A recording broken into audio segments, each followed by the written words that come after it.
चाळीसगाव शहरातील आज ज्याला समाजातली एक तिसरा डोळा आपण ज्याला म्हणतो, लोकशाहीचा आधारस्तंभ म्हणतो, अशा पत्रकार बांधवांच्या वतीनं खरं तर उपोषण करावं लागतं ही खेदाची बाब आहे. कारण ही बाब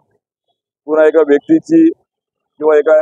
व्यक्तीच्या संबंधात नसून चाळीसगाव शहरवासियांच्या अत्यंत महत्वाच्या असलेल्या प्रमुख रस्त्याच्या वाहतुकीला अडथळा निर्माण करणाऱ्या बाबतीत ही समस्या त्या ठिकाणी आहे. आणि म्हणून या आंदोलनाला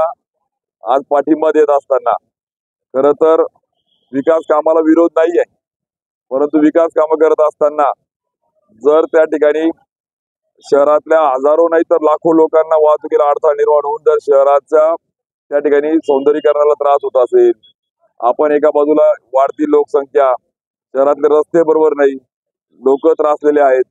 भुयारी गटरच्या काही ठिकाणी कामं चालू आहे, काही ठिकाणी पुलाचे कामं चालू आहे, या सगळ्या संदर्भामध्ये चिडचिड लोकांची होते, रागा होतोय. आणि अशा परिस्थितीत वर्षानुवर्ष जे अतिक्रमण आहे ते काढलं पाहिजे या भावनेने या पत्रकार संघाच्या वतीनं आज आंदोलन करण्यात येत आहे. या संदर्भात प्रशासनाला मी सूचना दिल्या आहेत. चीफ ऑफिसर नगरपालिका, तहसीलदार, त्याचबरोबर सार्वजनिक बांधकाम विभागाचे कार्यकारी अभियंता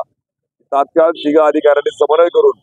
उपोषण करते पत्रकार बांधवांच्या संदर्भात चर्चा करा आणि त्यांची रास्त मागणी आहे ती कुणाच्या पोटावर त्या ठिकाणी काही कुठलाही त्या ठिकाणी त्याचा पोटाच्या संदर्भात मार बसला पाहिजे असं हेतूने नाही, परंतु इतर गोरगरिबांचं अतिक्रमण काढलं गेलं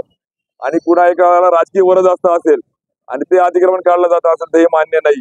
या भावनेने त्या ठिकाणी आंदोलन बसल्यामुळे त्या ठिकाणी आम्ही या ठिकाणी त्यांना पाठिंबा त्या ठिकाणी देतो.